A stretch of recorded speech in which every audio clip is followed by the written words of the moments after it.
Diaries of a Madman. By What Must I Do? Chapter 70. War Games. A week after I got my ridiculous awards and hid the armor so well no one would ever find it, I had a working crossbow thing for the Naga. "So how does this work?" he asked, hefting the large hunk of wood. "Well, my first pitfall in making it was the almost immediate realization that you don't have a foot and thus can't reload it the normal way. After that, I had to figure out how to make it gear operated. That took me a lot longer than I was anticipating. Long story short, turn the thing that looks like it's supposed to be turned." He put a hand on the wheel and turned it back toward him, making the string move accordingly. He continued twisting it until the string locked in place. "And now?" he asked. I grabbed a very long bolt from the quiver I made for him. "Lock this in place. Odd-colored feather goes down." He did so. "Now, there's no safety built into this, so don't touch the trigger until you're ready to fire. I did put sights on it, but they're going to be very different for you than they were for me. Aim it like I do with mine and shoot the target." He pointed it downrange, aiming more or less at the target. "Hold the crossbow tighter against your shoulder," I warned him. "I don't know how this thing will kick yet. I did test fire it, but not against my shoulder." His grip tightened before he fired and completely missed, shattering the bolt against my wall. "Oh wow! So you probably don't know how to shoot, do you? Point one end at the enemy and pull the trigger," he answered, lowering the crossbow. "There's more to it than that. A lot more to it than that. Load it up again and I'll run through it." He pulled the string back and grabbed a bolt from the case, reloading it. "All right, lift it up to an aiming position but don't touch the trigger." He did. "Now, completely even out your breathing. You're not in a hurry because the target's not going anywhere." I heard and saw him start taking slow breaths. "The point of this is so that you'll always know how the weapon is going to move. If you start breathing quickly, you might lose it. Now I know from your shooting stance that you're right-handed. Look down the sights with your right eye." His body shifted. "The front two sights have a small slot between them. Put the middle dot that's farther down the crossbow on the middle of the target. My grandfather always told me to keep both eyes open while shooting with iron sights, but fuck that noise. Once you feel you have a good fix for how the crossbow is moving with your breathing, put your finger on the trigger. Wait until you are breathing out to shoot." After a few more seconds of aiming, he fired and actually managed to hit the target. "It's off by a lot, but it's a hit," I said, smiling. "In hindsight, I should have just made you a longbow, but this was more fun. Now reload and try again. Let's see if you have a grouping or if that was just luck." "This weapon is strange," he said as he reloaded. "It takes so little skill to use and yet is just as lethal as a sword. I think I might go so far as to call this one of the most evil weapons ever created." "What are you, the Pope?" "Not entirely true. You're shooting in just about pristine conditions. The crossbow is clean and waxed. There's not much weather going on. And there's no noise or exhaustion distracting you. If you try to take your time like that in a battle, you'll get run through unless you're well hidden. I would not use this device on a battlefield. This is for hunting, nothing else." He aimed it again and fired, hitting near where he did the previous time. "One more shot in that area and I'll adjust the sights." "So why don't you want to use this in battle?" "Because this weapon is dishonorable. It is unfair to your opponent to be able to kill them from so far. You'd hate my world, then." When I left, the record kill was a shot over a mile long. Now that takes skill. He fired again, putting it in the general area of the other three. "All right, close enough. Hand it back." He passed me the very large and heavy weapon. I set it on the ground and pulled out a small screwdriver. I made some small adjustments to the front sight before handing it back. "See what that does? Close enough to center." The next two were as well. "All right, good enough," I said. Go collect the bolts and we can see about getting you some broadhead bolts for hunting. He pulled another one out of his quiver. I can't use this, he asked. I shook my head. That's for target practice. As it is, it would go straight through whatever you're shooting at and come out the other side, leaving a small hole for them to eventually bleed to death from. Unless you got a headshot or a heart shot, it would take them forever to die. A broadhead bolt will penetrate and then cut up everything in between it and its exit or stopping point. He went to go collect his bolts, hopefully pondering the potential damage the weapon I gave him could cause. He got back just as Cadance came out to see what the hell we were doing. Oh Celestia, there's 2 of them now, she asked, looking at the crossbow. Yep, I answered. Hey, lift your wings up. I want to show the Naga something. He has a name, you know, she answered. Wait, do you? I do, he said, nodding. What am I looking at, human? Cadance had lifted up both of her wings. I pointed at an area right behind her shoulder, on her side. This is where you want to aim when you shoot an animal. Right behind the shoulder, so the bolt goes into their chest cavity and destroys all of their important organs. Cadance jerked away from me, slamming her wings down. What's wrong with you, Nav? Why would you use me for that? Because you're shaped like most quadrupeds, day. That's pretty much all he'll be hunting. Hey, where's your demon spawn? If you mean my sweet and beautiful foal, she's peacefully sleeping. Probably dreaming about choking me to death. Whatever.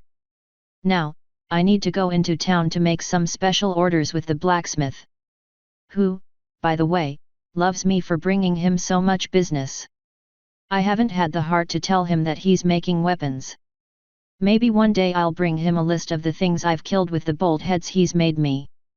You can continue practicing, if you like. Cadance, I suggest you stay inside, I have paparazzi after me now that might snap a picture or 2 of you. They don't usually bother private property, she said, looking up in the air.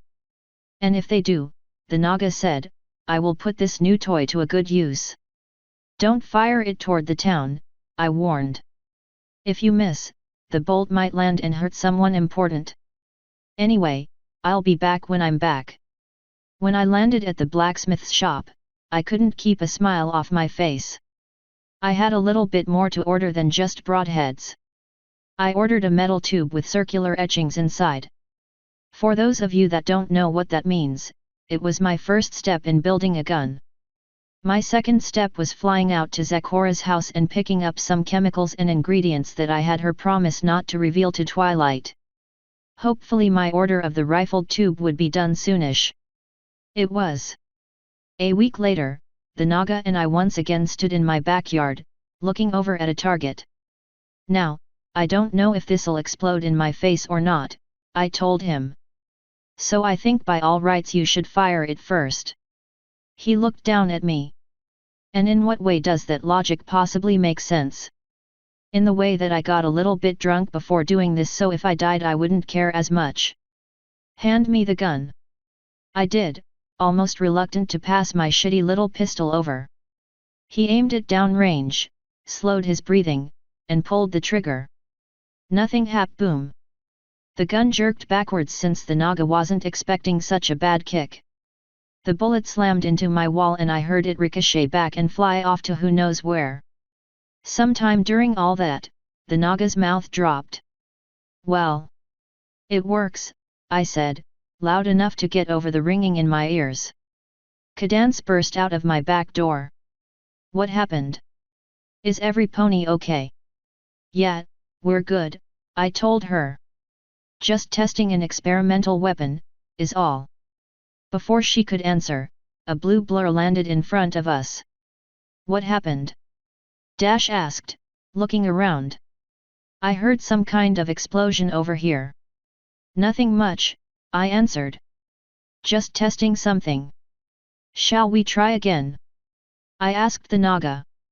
His mouth finally closed and he cleared his throat. That was definitely something. And you say these weapons are common where you come from? Yep. Hand it over so I can reload. He did, and I started reloading, the two ponies watching with curiosity etched into their faces. Before I could fire again, a third guest joined us. Is every pony all right? Fluttershy quietly asked as she landed next to Dash. All good here, I said. I can't believe you heard that all the way over there. Hear what? She asked.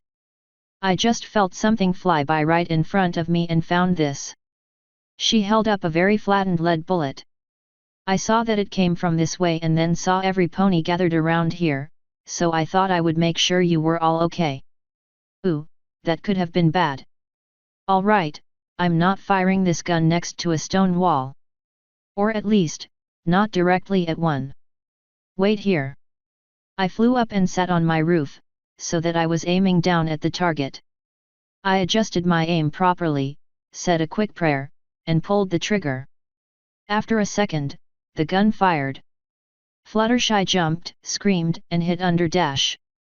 The other three flinched. I didn't hear any ricocheting that time, so I flew back down and checked out the target. Missed again, I sighed. Then again, this pistol is pretty crappily made.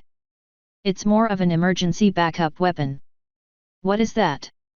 Dash asked, stepping over Fluttershy to take a better look at it. Human weapon, I answered.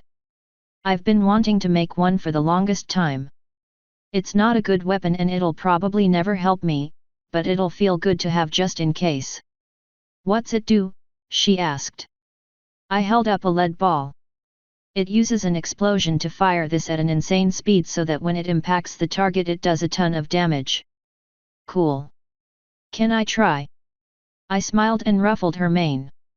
Silly Dashy, you don't have fingers. You couldn't even pull the trigger. She glared at me before taking a short second to shake her head, undoing any damage I did to her hair. 20 bits says I can do it. No deal. I know you fuckers are good at doing things that shouldn't make sense. Hold on, let me reload it.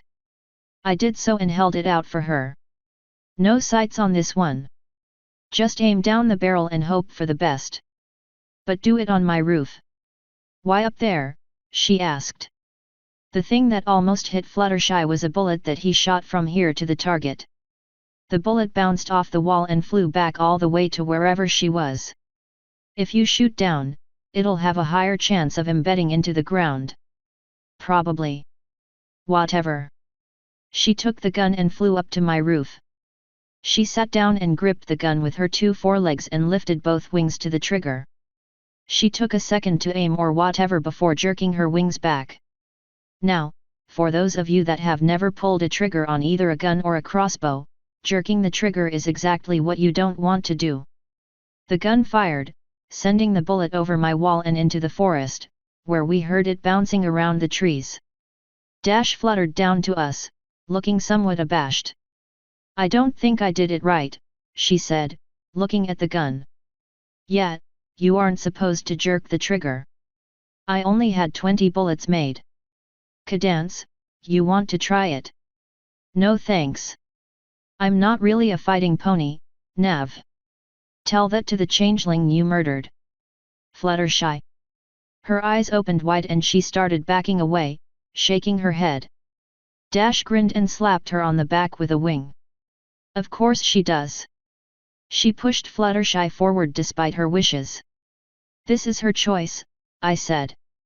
If she wants to, she can. If not, she doesn't have to. Hell, I remember my first few times shooting a gun. Some fucker accidentally shot me. I was so pissed. But yet, do you want to or not? I don't, she hastily assured me. I shrugged and slipped the gun into a pocket. In that case, anyone up for a celebratory succession of drinks? I asked. Vinyl got me a shipment of alcohol recently. I wouldn't mind getting trashed. Cadance quickly shook her head, probably remembering the last time she got drunk. What is alcohol? The Naga asked. You mentioned drinking before, but I do not know what you meant. It's stuff that makes you feel and think differently, I told him. Dash grinned. If Fluttershy's in, I'm in. I'm not entirely certain that I liked the sound of that, but I'm sure Cadance would step in if Dash goes for the date rape route. I'm not so sure. Come on, Flutters. Dash said, wrapping a foreleg around her neck. My first time was loads of fun. She then added a muttered, until I woke up. What was that last part? Fluttershy asked. Nothing, I answered. You in or out, Fluttershy? I ain't wasting my time by getting drunk alone, so either you two join me or I don't bother. Well, okay. What about you, big guy? Dash asked the Naga. He looked down at me. Navarone, is it a good idea? I shrugged. It would be interesting. Might help loosen you up a little. Cadance, you're in charge. Make sure we don't do anything that's too illegal. Flo spoke up for the first time in a long time. Nav, this is going to end poorly. Oh, trust me, I know. She just groaned. I started us off light, just a few mugs of the lighter stuff. Having magical organs or whatever meant it took more for me to get drunk, so I was probably about on par with a pony.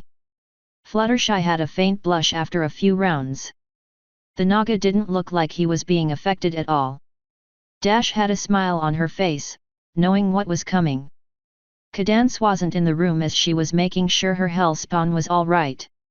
It didn't take long for me to pull out the heavier stuff.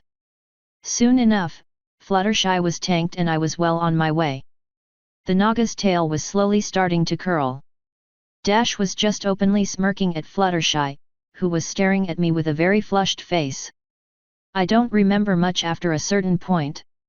I do, however, remember waking up nibbling on Rainbow Dash's wing. We were both in my bed and neither of us were wearing clothes. We were snuggled up tightly against each other. Dash! I whispered, spitting out some bits of feathers. Her eyes creaked until she realized she was staring me dead in the face from a very close and personal area. After that, she shot out of bed, her face quickly reddening and her eyes slamming open. Amigos did we? I sat up, pressing a hand against my forehead. I have no clue. I say we pretend this never happened. She looked around the room and I took a moment to do so as well. My clothes were strewn about it. A number of blue and white feathers also dotted the floor. Eventually our gazes met again. Yeah, she said, nodding. I'm okay with that. Just, what the hey happened to Fluttershy, then? I shrugged. I'm sure she's fine. Now, let's get something for our heads. I know mine is hurting. Nav, you know Fluttershy. And you live right next to the forest. There's no telling what the pony could be up to. Flo whispered through the pain in my mind, she's fine, Nav. And you did not have sex with Rainbow Dash, though when you get something for your head, I will have to tell you something about Fluttershy. Well, that's ominous. Dash, she's fine. Trust me. Not even alcohol would make Fluttershy go into that forest without a good reason. And at the very least, you aren't very useful to her with a splitting headache. Let's just go and make Cadance give us something to ease our heads. I grabbed the set of pants on the floor and shook the feathers off before pulling them up. So why is she here, anyway? She asked. We didn't tell you? Long story short, Skyla almost got assassinated. I managed to kill the assassins, but Cadance and Shiny are worried there might be more. She's staying here in secret until they're all rooted out. So yeah, don't tell anyone. Sometimes I really want your life, Nav. Now hurry up. I muttered darkly as I stood up. I started walking, but kicked something hard and metallic. I pulled the offender up before I realized what it was.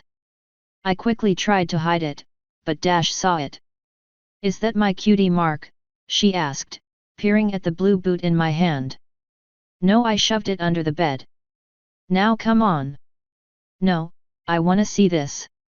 She jumped to her side of the bed before I could stop her and jammed her head under it, leaving her ass shaking in the air. After a moment, she gave a cry of triumph before pulling herself back out, wielding that blue boot. This is my cutie mark. Nav, what the hey? Why do you have something like that? It's part of a set. Now put it back and let's go. Whoa, you have a set of metal clothes with my cutie mark on it. That's creepy, dude. No, not all of it has your cutie mark on it. Now seriously, stop asking questions that I don't want to answer. Not until you answer them. Now what do you mean, not all of them have mine? I don't want to talk about it. I quickly found a rainbow-maned pony standing on my chest. When I realized she was standing on me, I found that I was on the floor. Tell me. The door swung open. Are you two still going at it? Doppel asked, eyeing us with distaste. At least you put your pants back on, though I'll admit it was funny watching you wiggle around. We were both staring at her with the most what the fuck looks we could manage. What are you talking about? Dash asked, not getting off me. You don't remember? The two of you spent hours last night wrestling. You two kept saying something about brothers and finishing that contest from years ago. Well, that explains the feathers everywhere, I said. Where's Fluttershy? Dash demanded, finally jumping off me and getting all up in Doppel's face. Doppel grinned. Ah, the yellow one. I got quite a tasty treat from her last night. That was precisely the wrong thing to say to Dash. She grabbed Doppel by the throat. If you hurt her, I swear I'll. Dash. Put her down. I grabbed her by the tail and yanked her away from Doppel. Dash glared at me, but I was glaring at Doppel. You have exactly no time to explain what you did to Fluttershy. Doppel quickly assumed an innocent expression. Nothing. She's curled up on the couch. But the waves of lust she was exuding. I could taste it. Oh. Hey. Well, that was surprising. I could see that it shocked Dash as well. Her mouth was dropped. Who was it for? She eventually asked. Doppel gave us a cheeky smile. Why, if I told you that, it would ruin all the fun. Flo giggled. She does have a point. Dash didn't seem to like that answer. And honestly, neither did I. But whatever. Fine, keep your secrets, I said. My head still hurts. Dash, you coming or what? She narrowed her eyes at Doppel. I'm watching you. Doppel rolled her eyes. Watch me if you must.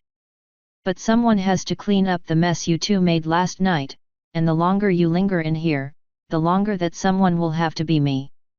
Having a maid is awesome. Dash and I thankfully walked away from the room without any more questions about my armor. Wish I had some pony to clean my house, Dash was muttering to herself. Hey, it's not all that great, I said. I have to pay her with sex. I was silent for a few seconds. Well, I guess it is pretty great. If you want, I don't think she'd mind if you gave her a quick tip. I think I'd prefer my own luck to doing anything with that horse. The nerve of that mare. You get used to it. I deal with enough headstrong mares, after all. Yet, because you live in Ponyville. If you lived in a place like Stalliongrad, you'd find more subdued mares. I wish I had known that. But I don't think I could ever get used to her. Hey, you got used to Gilda. Yet. How has she been, anyway? I haven't seen her in a few days. I nodded. She needed to go back to her estate. I figured she had told you. With her went some extra information requested by the king, who would soon lose most of his power. Dash shrugged. Whatever. She'll be back when she's back. She always was like that.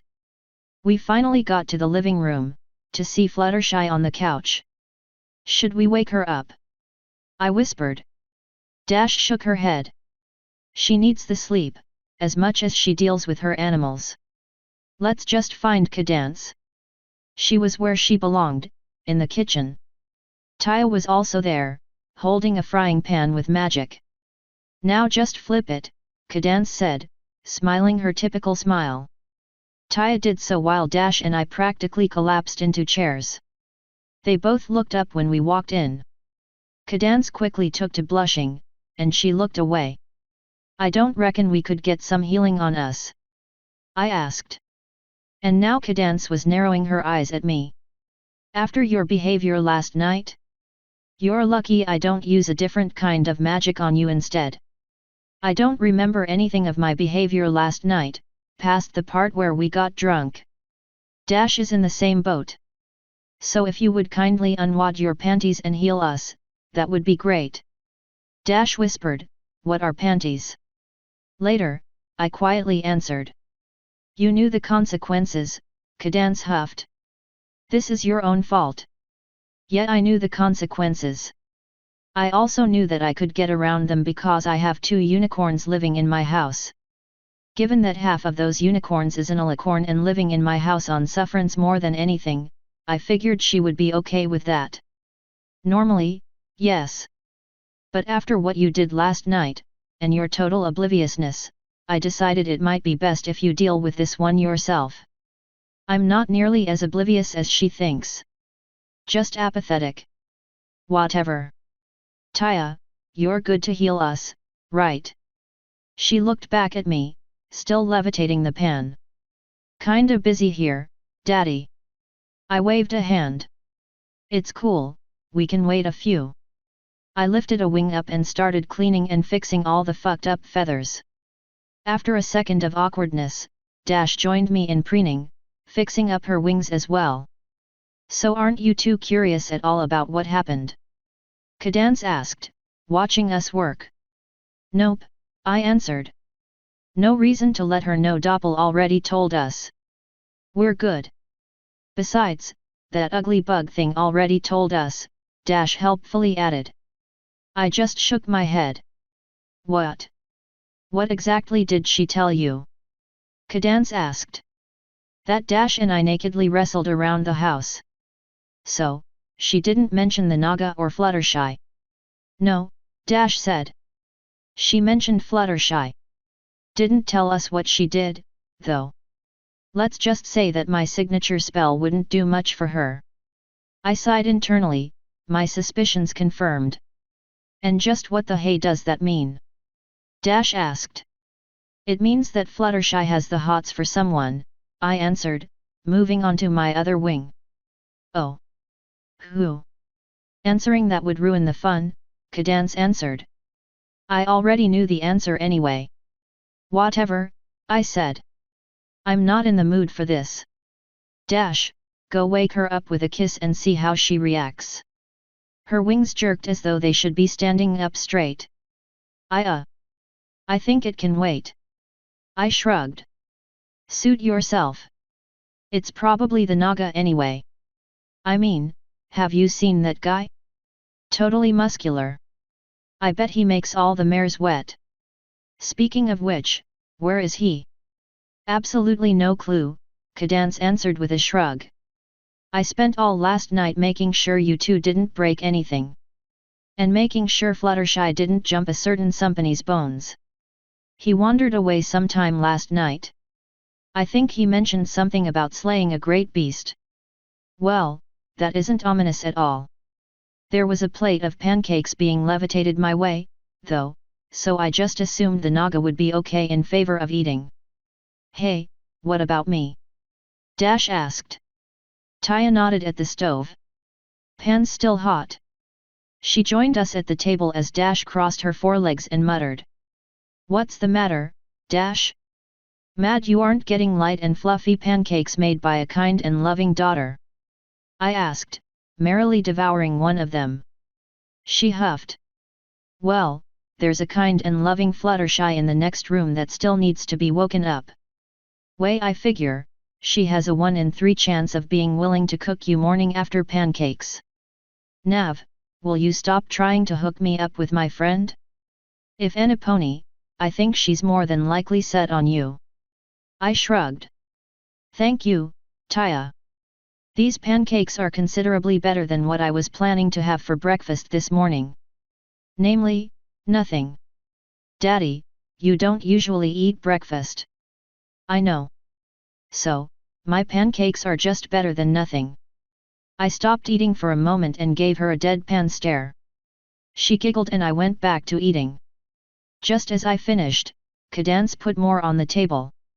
There was plenty for her, Taya, and presumably Fluttershy. Now I don't reckon you can heal us? I asked. Taya's horn lit up and my pain disappeared. Thank you. I'll go wake up Fluttershy. I stood and took a second to stretch. Feels good to properly wake up. So, what about me? Asked as I walked out of the kitchen and to the living room. I heard Fluttershy muttering in her sleep. I didn't want to hear anything incriminating, so I just started poking her. She flinched a few times before rolling over and off the couch. She hit the ground with an amusing eep. That's one way to wake you up, I guess, I said. Breakfast is ready, if you want it. She was too busy clutching her head. Ooh, it hurts. Yab. Taya and Cadance are in the other room, though. You need to get there before you can get healed. She had a look of determination and pain on her face before realization struck her and she blushed. Do you remember anything about last night? Nope. You coming or what? I guess. She tenderly got to her hooves before slowly walking toward the kitchen.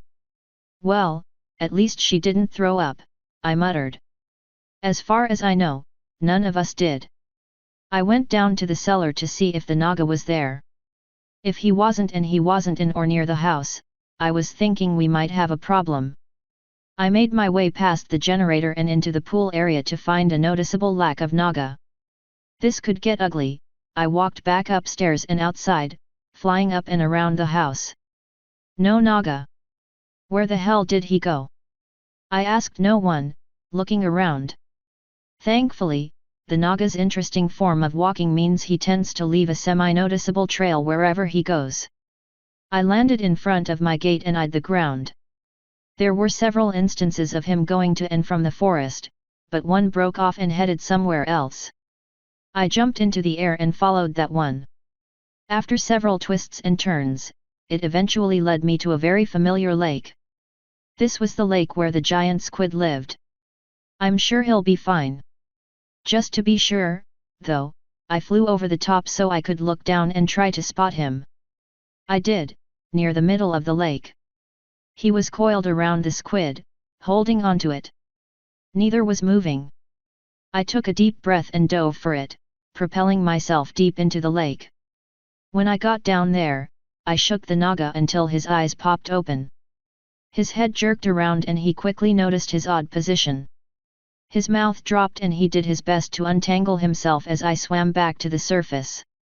I broke free and began lazily paddling my way to the edge. The Naga joined me when I got out. Kane, what happened? He quietly asked. I looked down in the water.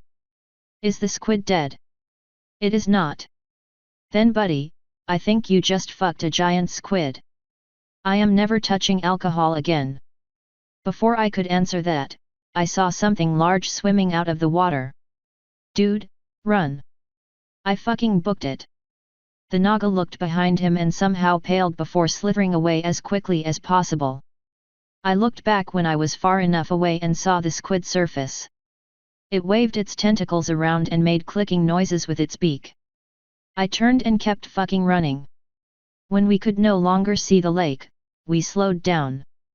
Kane, we will never speak of this again. Yeah, that seems fair.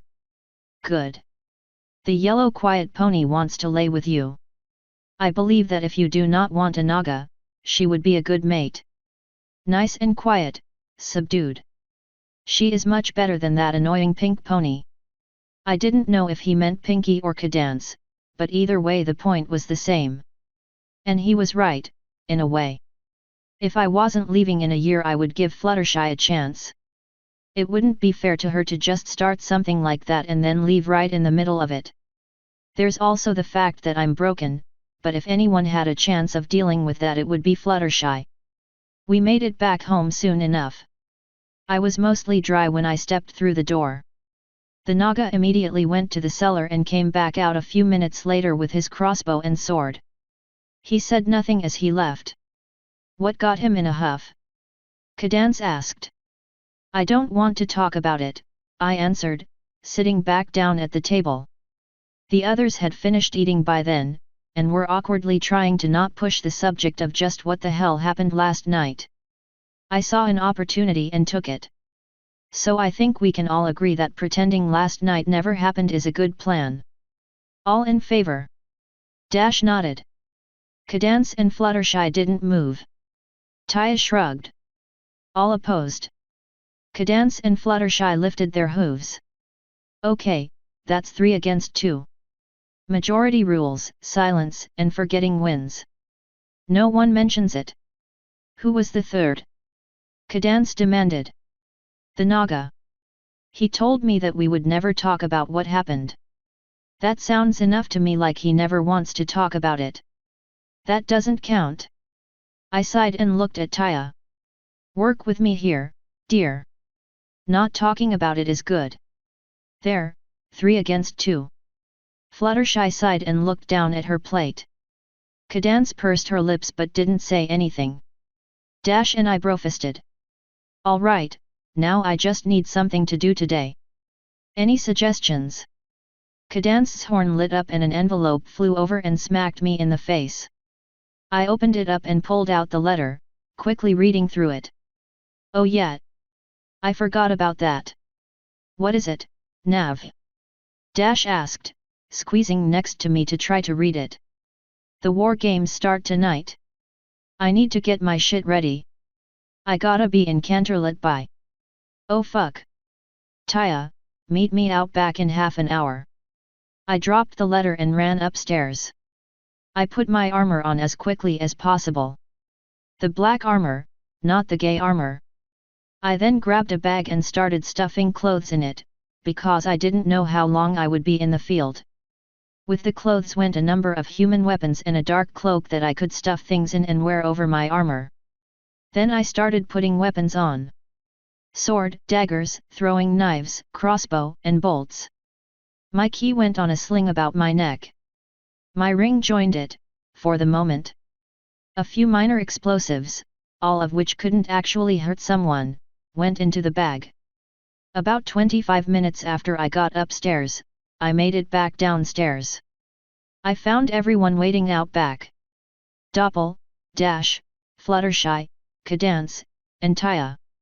I pulled the ring necklace over my head, loaded my crossbow, and said, Taya, put a shield around the target. I've been wanting to test this for ages. She did. I put the ring around the bolt and fired it at the target. The bolt went right through the shield. Awesome. Dash, if anyone asks, tell them I'm out of town on business. Fluttershy, keep being awesome. Cadance, listen to the Naga when it comes to keeping you safe. That dude's insane, but good at what he does. Doppel, keep being sexy and make sure the house stays clean. Taya, love you and I'll see you when I get back.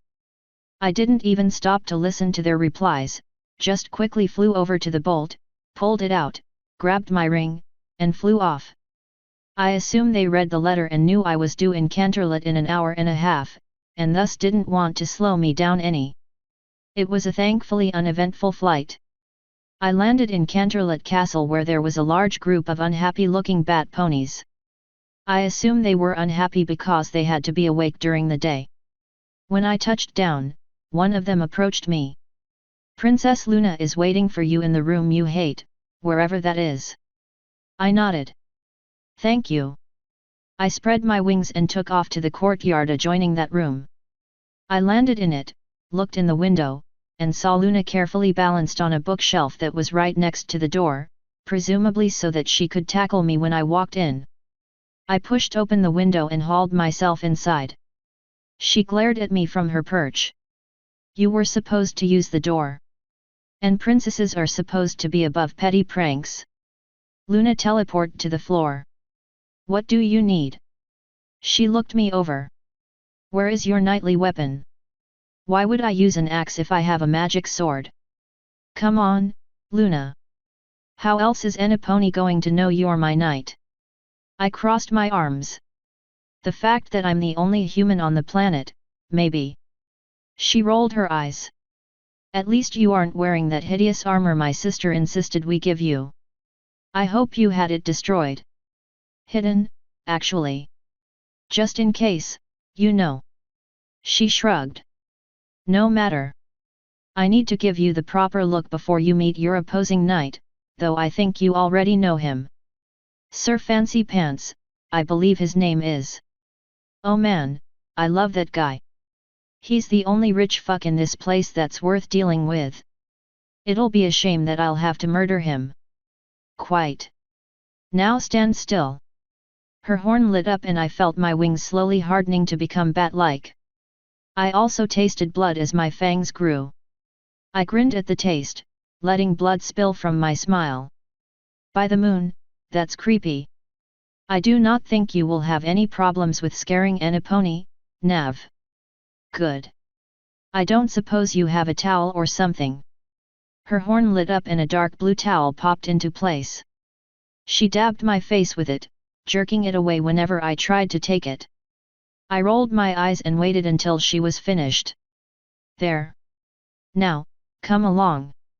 I followed her out of the room and fell into step alongside her while we walked. So what kind of rules do I need to know, anyway? I asked, tossing a dagger up in the air for the fun of it. Officially, there are none. Unofficially, though, there are a number of unspoken rules and regulations in place, much the same as it is in regular war. Don't mistreat prisoners, don't use poison, and treat your opponents with honor are the three main ones. The knights each team fields are expected to aid their team and treat their counterparts with honor and respect. However, I have a feeling that Fancy Pants will not be holding his breath while expecting that from you. Will I get anything for winning? The recognition for beating the day soldiers.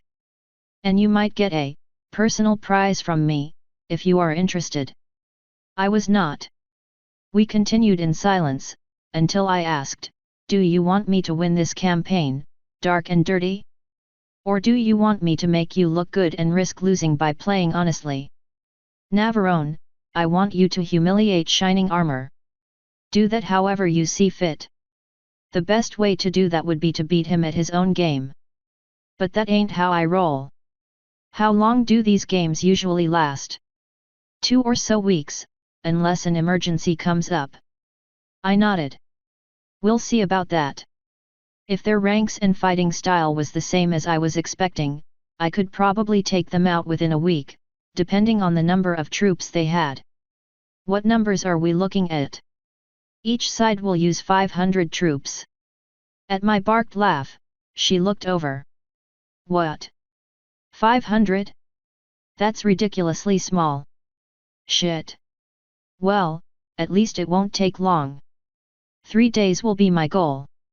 I grinned as plans ran through my head. I know that look, she said. That's the look of you winning. Let's just say that this is going to be a bloodbath. If, of course, I was right about a few things. We soon arrived to the room where Celestia was waiting with Fancy Pants. So you finally deigned to join us, Nav, she warmly said. Hey, I got that letter with less than 2 hours to get ready. I got trashed last night and had to pick up the pieces. I'd say me being here at all is pretty good. I nodded at my counterpart. Sup, bro. I didn't know you were a knight. I am indeed. And I was quite happy when I heard you joined our ranks, though I admit to some disappointment when I heard you joined the ranks of the knight. No offense to you of course, princess. Luna didn't answer, which might have been a good thing. Instead, she cast her gaze on Celestia. When will the games officially begin? The troops are leaving for their staging area in 1 hour. The game will begin half an hour after that. The playing area will be in and around the forest to the east. Now, the two of you should probably go back to your teams. I'm sure you have preparations to make. I shrugged and started walking to the door. Fancy Pants took a moment to bow and all that fun stuff before following me. We started walking side by side down the hall. He said, "It will be interesting to see your fighting style in play, human. I have one request, though I don't expect you of all ponies to hold up to it. Should we ever meet in combat, try to give me a fair fight. I'll think about it." And I actually meant that. Fancy Pants was a pretty cool dude. Aside from the fact that I was planning on going in and assassinating every single officer except for Shining Armor on the first night, I would love to fight him in a fair fight with no consequences. Well, at least that isn't a refusal. I am somewhat surprised that the princess chose me for this, of any pony. I may seem dapper, but I'm getting up there in age. Still, I must say that it's an honor, even if a dubious one, to be facing the defender of harmony himself. Please never call me that again. Seriously, how is that a real title? Oh? Humble, are you? No, it's not that. I just think that it's a shitty title and I don't like titles anyway. I also don't like being honored, especially when Celestia turned around and told me that the honor was a punishment for pissing her off. And God, did you see that armor I got? Hideous. Navarone, you are not a pony. I nodded, smiling. Thank you. That means a lot to me. He sighed. I can't even tell if that's an insult or not. Let me put it this way, the princesses have a spell that can turn me into a pony, and I absolutely hated every minute of the experience. We stopped at a large courtyard full of bright white ponies. I held out my hand. Good luck, bro. I have a feeling you're going to need it. He shook my hand. We will see about that, Sir Navarone. I've longed to see you truly fight, and this will be an interesting way to do it. Then I will see you on the field of battle, my friend.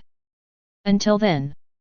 He left to join his group and I continued on my way until I realized I was lost and stepped outside to fly to my group. I was quickly escorted to Midnight with her command group.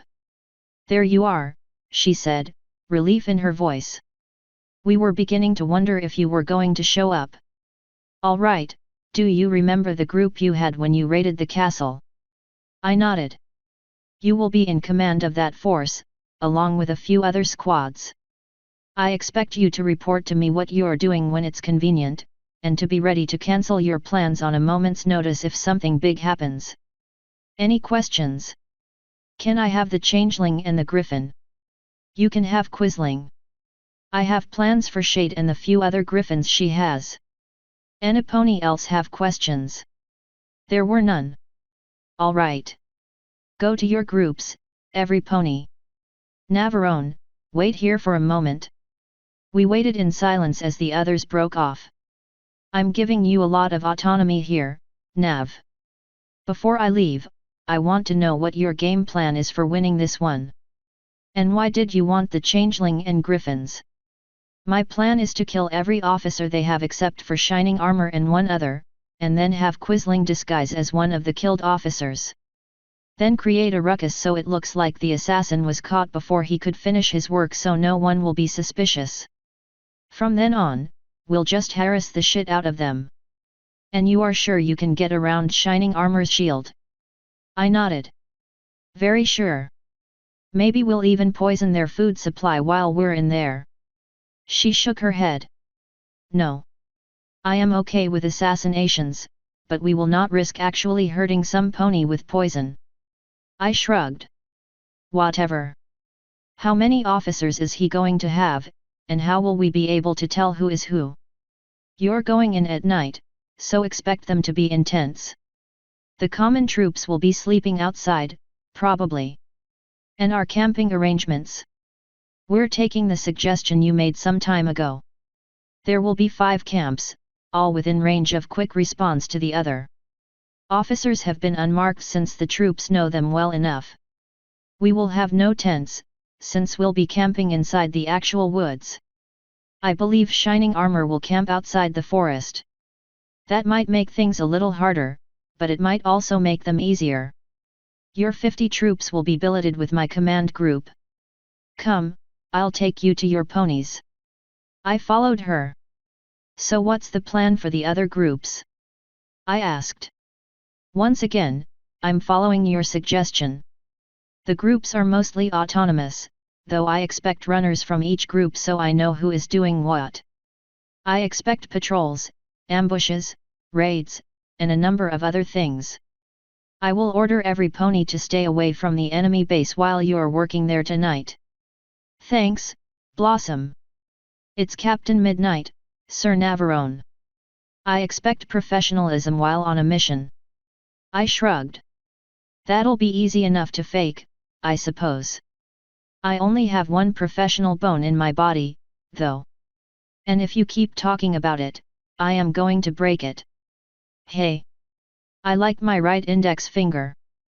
I have a load of good memories with it. She gave me a level stare before stopping. Here are your troops. You have 3 groups of 15 and 5 runners. Quisling will be sent this way shortly. She nodded at a pony that sidled up next to me. I believe you know Sunshine Smiles. He will be your cheat sheet for the army, since you probably do not know many of our terms and orders. I looked down at him. He beamed up at me. Shut up, Smiles. His grin widened and I looked back to Midnight. Anything I need to know before we go? Every pony should have all the rations they need already. If you've never commanded this many troops before, you need to make sure they have time to eat and to rest. I've heard tales of your vaunted stamina. These ponies are soldiers, but they aren't super ponies. Chill, I got this. As long as no one starts an impromptu orgy, I should be fine. Although I'd be pretty good in that situation as well. You can head on, Captain. I'll be fine. She nodded. Very well. May the shadows be with you, Sir Navarone. She left to join her own group, leaving me with 50 troops that were all staring at me. I crossed my arms behind my back. All right. Some of you have worked with me in the past. Some of you have not. For those of you that haven't, know this, I expect you to not be completely retarded. There is a good chance I will ask you to do something that will require some manner of intelligence. Please do not let me down. That would be very disappointing. Another thing you might not know if you haven't worked with me is that I am rather unconventional. This group will be doing things that are unfair, cruel, violent, and thoroughly underhanded. And I expect to get results. Any questions? A random pony raised his hand. Yes. Why not just fight the way we usually do? Because I like winning. Any other questions? Some chick raised a hoof. Yes. Can I have your autograph?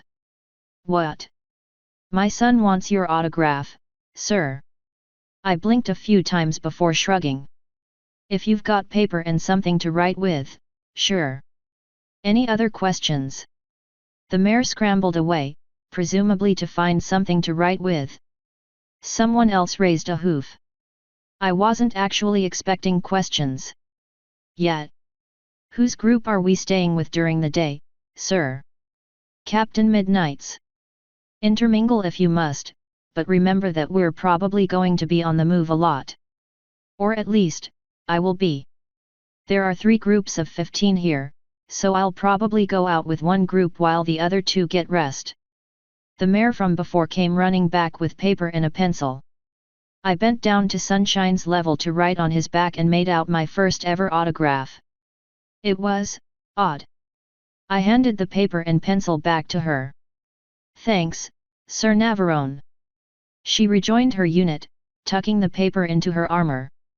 I was about to ask for more questions when I heard someone blowing a horn. All the court unicorns that had been using magic on us to make the game non-lethal were finished. That's the signal to move, Smiles told me. I nodded. Load up into the chariots. Unicorns, help the Pegasi get attached. This shouldn't be a long flight. It wasn't. Finding suitable landing spots for the chariots, though. Well, it didn't take as long as I was honestly expecting. There were a number of clearings just large enough to fit some of them in. Soon enough, we were all unloaded and had the chariots hidden as we melted into the trees. I got a messenger from midnight before we even got a camp set up. The captain wants you to send 2 scouts out to look for the enemy's landing site. Every other group is sending them out as well. I nodded, looking around the ponies for the 5 Pegasi that didn't belong. I soon found them clearing out a small area for themselves. Go back to the captain. I'll have them sent out soon. He saluted and left as I walked over to the 5 Pegasi. They saluted when I reached them. Can the saluting shit, we're in the field. You 2 scout the empty land for 1 hour and come back here. If you find any large group of enemies going anywhere near the forest, one of you come back to me immediately while the other tails the group, trying to stay unseen.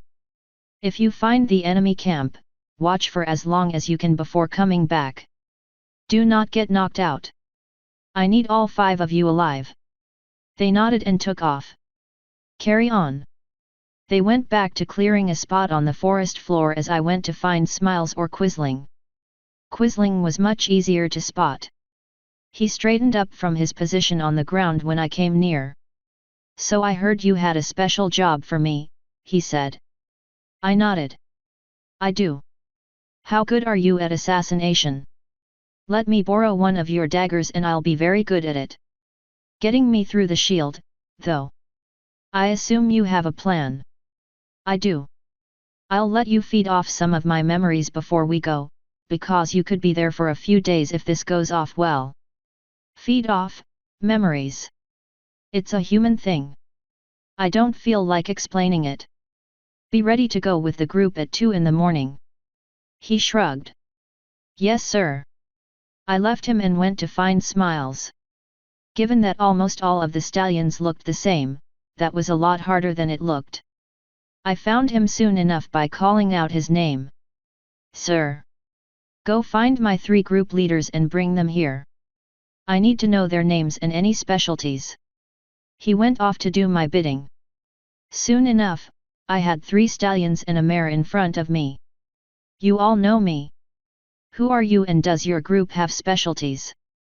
One of the stallions, a Pegasus, said, Steel Rain, sir. My group is good for lightning raids. We get in quick and get out faster. The mare and I cracked up at that and he blushed. You know what I meant. Keep telling yourself that, Steel, the earth pony mare said.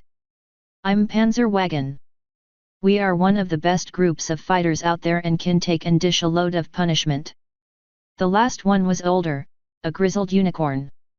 I looked at him and said, and you're the mage group? He shook his head. No, sir. Well, we do have a number of powerful unicorns, but we specialize in unorthodox missions. Things the princesses do not want any pony to know about. You may call me the Watcher. Well, that's creepy as fuck. Looks like I have a tank group, a damage per second group, and a group that is possibly made up of green berets. Watcher, have your group ready to go on a mission at 2 in the morning. Panzer, set out pickets. Give them either a signal or a password they can use to alert everyone else if there's any sign of enemy movement. Rain, have your troops take up the slack in building the camp. Set up a latrine trench somewhere away from the main group. He grimaced in distaste at the idea, but they all nodded and went off to do as I commanded. I started walking around the area we took over, noting good locations to hide in trees.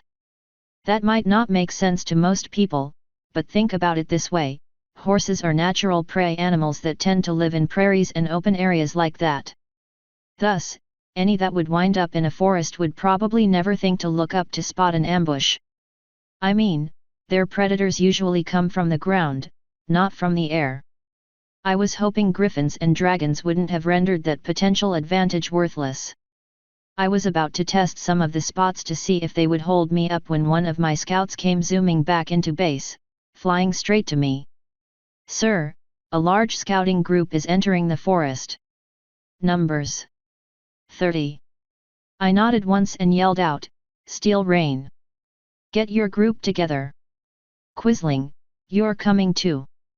Less than 2 minutes later they were all standing in front of me, with some others watching the group. I picked out the messengers and waved them forward. A large enemy scouting party just entered the woods. "We're going to intercept them. You," meaning a messenger, "go tell the captain what we're doing. You," another messenger, "come with us. Everyone else, follow this guy," meaning the one that brought me the message. "Take us to where you think they're going to be in 15 minutes. "I can try, sir." "Then lead the way." He started loping off into the forest. We all followed his pace easily enough. Rain paced me. "Sir, what kind of numbers are we looking at?" 30. "Trust me, soldier, we're going to be fine. I really hope. When we get to where we're going, have all of your troops get into the trees and do their best to hide." "Trees? Yes. What kind of ambush plays things fair?" He slowly grinned wickedly. "Yes sir." I nodded once. "When they start panicking, have all the unicorns shoot down flames for 15 seconds and then have the Pegasi drop the earth ponies into the enemies. Prisoners are not a priority, but I want at least one to escape." He nodded once and we went to running in silence. "Until? What will I be doing, sir?" Smiles asked, materializing next to me. "Wait." I didn't know he was following us, but I wasn't about to complain about him being there. It didn't take us long to get to where the messenger was hoping was the correct location. Steel Rain made sure all the ponies knew my instructions as the Pegasi helped everyone get into the trees. "Quisling, over here," I called, waving him down. He flew over and landed next to me. "Turn into a wounded enemy soldier." He did so, a questioning look on his face. "Smiles, fly up and try to find the enemies. When you do, land a little ways in front of them and get spotted. As they chase you, lead them a few yards from here, over that way." I pointed to our right. "Yes sir," he didn't sound very happy about it, but he stretched his wings and carefully flew out of the forest. "Quisling, on the ground." He casually flopped down. I pulled my gauntlet off, put my ring on, and loaded my crossbow. I then took aim at a squirrel that was in the wrong place in the very wrong time and shot it. I walked over, grabbed the squirrel that had been completely cut in half, and walked back over to Quisling. I held the squirrel's body up to my face, soaking my mouth and teeth in blood and letting it drip down my chin. "Sir, what are you?" "Shhh. You're being eaten, Quisling." I tossed the dead squirrel aside and knelt down. "When you hear the enemies stop, I want you to start screaming in pain." Yes sir." Soon, only the gentle creaking of limbs could be heard, which could hopefully be confused for wind blowing through the branches. About 15 minutes after we got into position, I heard something crashing through the woods, heading our way. The noise slowly got louder and grew in volume until I saw Smiles running for his life. When he got where I told him to go, he spread his wings and jumped into the air, just in time for the scattered group of day guards to show up. "We lost him, sir," one of them said to the guy with the biggest hat. "I am well aware, soldier," he growled. "Every pony back into your ranks. He was running this way, so we can assume his camp is this way. Flankers out, eyes open." Right as they started to comply, Quisling started screaming. I bent in and grabbed his leg, lifting it to my mouth. The day guards started running my way, trying to see what was happening through the shadows of the woods. As soon as they got close enough, I jerked my head up from his leg, meat and blood from the squirrel dripping down my face. I snarled at them, standing and drawing my sword. "He's gone mad," one of the red shirts screamed, turning and trying to bolt. Since he was in front of a long line of ponies, all that did was knock a few others down. However, it did enough to start the panic I wanted. The officer was trying to get his troops in order so they could put me down, but a number of troops had no desire to get eaten. I started running at them, and as soon as I struck down the officer, flames started shooting down from the trees onto us. Since I was immune to magic, they didn't do any damage to me, but they cut through the day guards and killed swatches of them. I continued butchering the panicked troops. And when they saw Quisling get up and join me, boy did they freak out. The night guards dropping down on top of them from the trees did wonders, and the few survivors started bolting in terror. Unicorns took pot shots at them until we couldn't see them anymore. I wiped my face off as much as I could and walked over to Steel Rain. Casualties? None, sir. I nodded. Good. Have your Pegasi help the unicorns off the trees. Messenger, send word to the captain that we took out a 30-strong scouting group with no casualties. Return to camp afterward. He saluted and took off as the previous 2 scouts walked in front of me. They were both messy from having run through the woods. You 2 stay with us. I think that's good enough of a blow for the starting hour. We can rely on the other groups to find out where the enemy base is. Yes sir, they both said, nodding thanks. I called out, did anyone see how many of them got away? They all looked at each other and shook their heads. Well, it was probably enough. All right, let's get back to camp. There's a pretty good chance we just got the first kills of the game. Let's keep this up. They all shouted a hurrah, as Smiles rejoined us and we started jogging back to camp. So we won? He asked, still catching his breath. Yep. Good job, Smiles. You managed to not die long enough to do something useful. Thank you, sir. I didn't actually know if that was a compliment or not.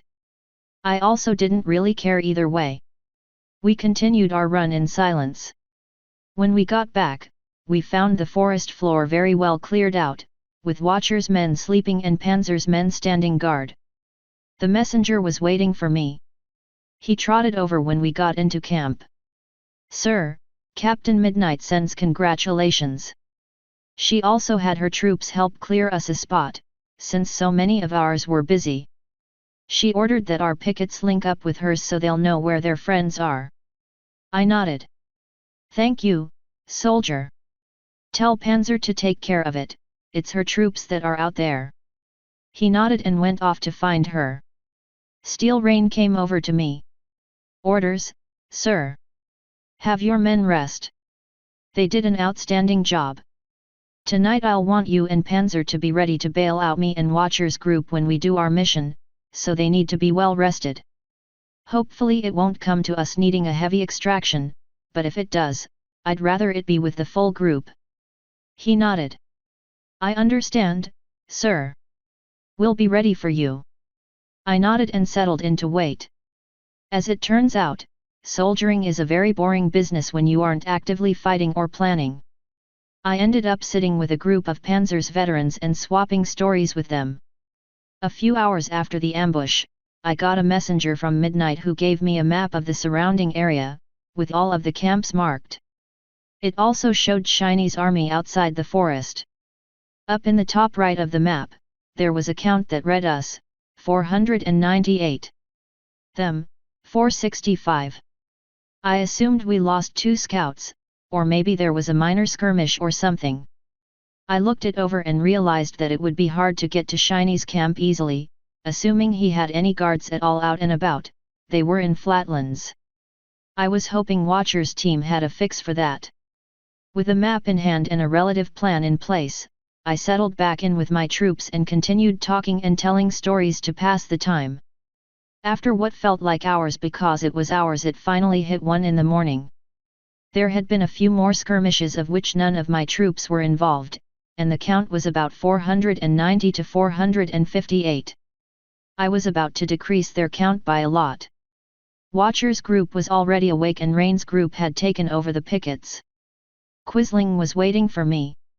I walked over to him and knelt down. Go ahead and take your fill, I told him. Assuming this works, you'll probably be undercover for a while. Do I just feed off you normally? He asked. I nodded. He shrugged and his horn lit up. His eyes opened wide as he perused my open emotions. I felt something drain out of my mind as he sated his hunger. After nearly a minute, he pulled away with a smile, rubbing at his belly. You taste good, sir. I nodded. That's what your queen said, if you know what I mean. Now join Watcher's group, we're moving out soon. He nodded and joined the others. I waved the messengers over to their group as well and joined them, squatting down and pulling out the map. Okay, this is the plan, we get Quisling in close enough to the shield. If there are any sentries awake inside, 2 of you will go to the edge of the shield and try to draw them out. We'll silently ambush them. I need at least 1 sentry alive.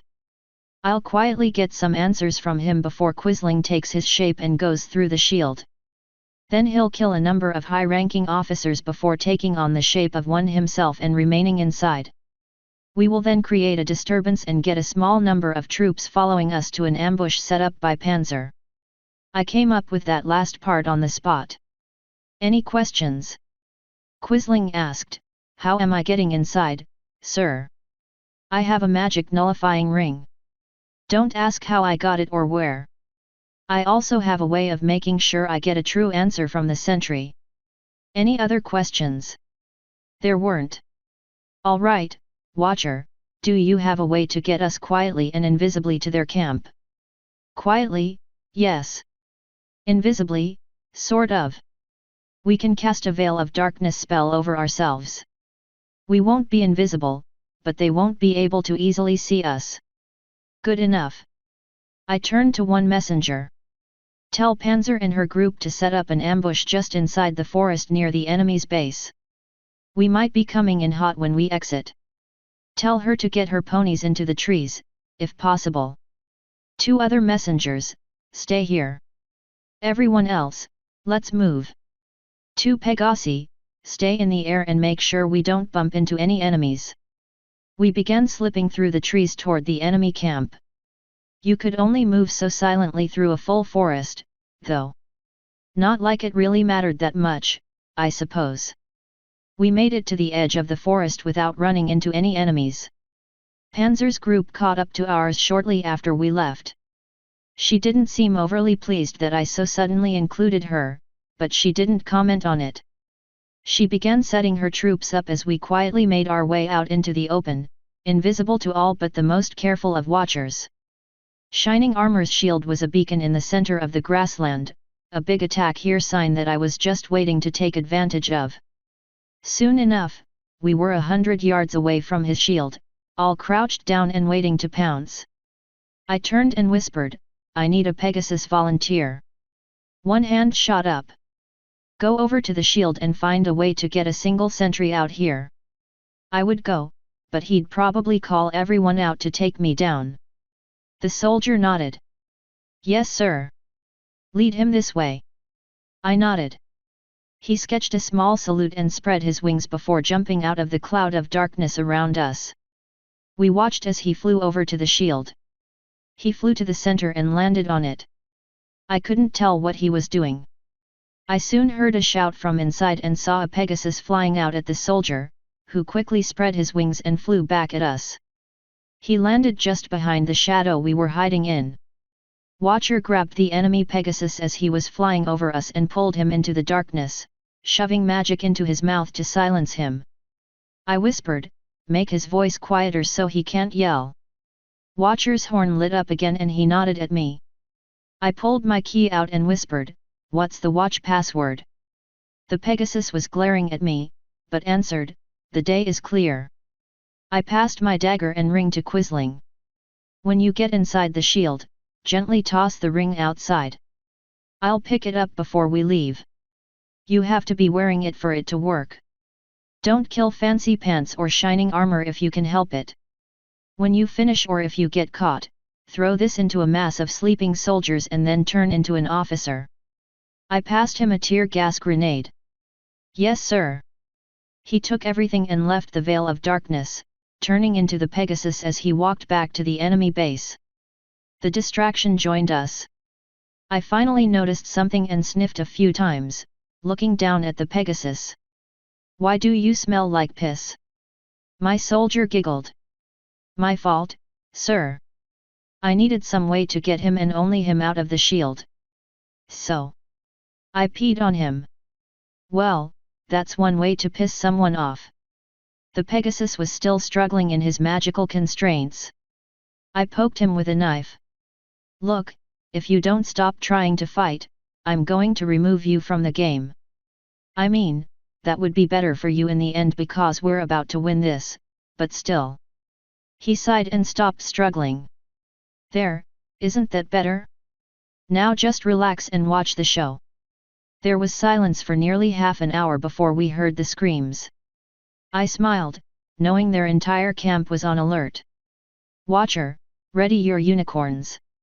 When I yell, shoot a 3-second sustained burst of some kind of magic against the shield. Don't worry about hitting me." Before he could answer, I took off running toward the shield, hoping to God I saw correctly where the ring landed. Thankfully, I was right. I grabbed it and yanked my gauntlet off, slipping the ring on and then replacing my glove. "Run!" I yelled, and the fireworks began as I started sprinting across the field toward my group. With the magic show hitting the shield, Shining Armor probably knew exactly where we were. If he didn't, it was as obvious as Fluttershy's crush on me to everyone else. When I got to the troops, I very quickly said, "Dispel the veil, grab the prisoner, run like hell." One earth pony secured the prisoner to another's back and we hoofed it, easily seen in the flare that was shot into the sky, lighting up the entire field. It blinded everyone enough that the Pegasi that were already following us had to swoop up for fear of hitting the ground. Some of ours spread their wings, but I yelled, "Don't get bogged down. Run!" They closed their wings and kept going. I knew that if we got caught in the open field, we were fucked. A few of us might get picked off on the run back, but whoever stayed was definitely going down. However, I didn't have to follow my own rule. I stopped to make sure we weren't leaving anyone behind and saw a 3-pony squad getting harassed by a Pegasus. I drew my sword and sprinted that way, killing the Pegasus and freeing the group to run again. I played interference for a few other groups on the way in, managing to kill 3 Pegasi and keep 2 more at bay until we made it into the forest. And then the fun truly began. I looked back and saw at least 50 troops running across the field at us, and heard a few horns blowing calls. I stopped just inside the forest and pulled my crossbow up, aiming it at a random unicorn. With a quick trigger pull, he went down. I reloaded and shot at another unicorn and somehow missed. Thankfully, the bolt managed to take out an earth pony instead. I knew I wouldn't have time to reload and get another shot off, so I ran further into the forest before I stumbled upon a group of my troops bunkered down. I joined them, kneeling down and waiting for them to enter our killing zone. It happened quickly. We let about 20 get into the forest proper before I called out, "Kill them all." I jumped up, lifting my sword over my head and yelling a battle cry. All of Watcher's group jumped up as well, joining my cry and charging the enemy. I waded into the melee, trying not to get into any one-on-one fights and using my sword's long reach when I did. Most of my work was taking out enemies that were fighting my troops. And when Panzer's group joined the fight, it turned from a fight into a bloodbath. Soon enough, enemies were running away instead of pursuing us. When all was silent on the edge of the forest but ragged breathing, I slid my sword up. "Quick count, I need casualties." Watcher took one look around the group and said, "4 total lost, sir." "I don't know from what groups yet." "Good. Everyone, let's get the hell away from here before they regroup. Grab any prisoners and let's fucking go." They were very quick to comply with that order.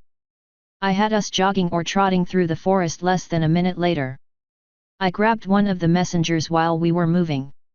"Go tell Midnight the mission was a success." I have no clue how many we killed, but we only lost 4 and the spy was planted. "Yes sir." He lifted his wings and took off, getting above the branches and flying to home base. The rest of us continued running. We made it to camp quickly enough. All right, 5 of you take those 3 prisoners to the captain. She'll know what to do with them. Everyone else, take a breather. Watcher, you and your men replace Rain on the picket in 3 hours. I suggest you all get some rest. They all broke off into smaller groups. Watcher approached me. 3 of the missing ones are from my group. One's from Panzers. If I had to say, we probably killed over 30 troops in the forest, though I have no idea how many the changeling got. Thanks, Watcher. Sorry for your losses, but at least we took out a bunch. He nodded. I know, sir. I've been in this business for a little while. I know how good the element of surprise is. Thankfully though, this is just a game. Yep. You should get some rest, man. I think we'll probably have a busy day tomorrow. Yet. A suggestion, if I may, do not forget that we are not alone. Don't run us all ragged trying to hog the glory. I know the princess is expecting a lot from you, but you are only as good as your troops. I know. But this is probably going to piss Shiny off, and if he makes a mistake, I want to be able to exploit it. And that's why I'm trying to make sure you all get plenty of rest. If you ever think I do start running the men too much, let me know immediately. I've never commanded this many for this long and I might not notice. Yes sir. And while you remember us, do not forget about yourself. Let me worry about me, Watcher. The messenger I sent to Midnight did a fucking dive bomb landing next to me. Sir, the captain wants to see you right away. I pulled my gauntlet off and removed my ring before replacing the gauntlet. I slid the ring into a pouch and said, lead the way. His wings shot out and I followed him into the air. We didn't go too far, but it was far enough that I was happy to be flying. He led me to a hole in the ground. I could see a few troops watching us, but none said anything. I looked down at the hole. Then back up at him. Are you fucking with me? No sir. She's down there. I shrugged and jumped down the hole. I came face to face with Princess Luna.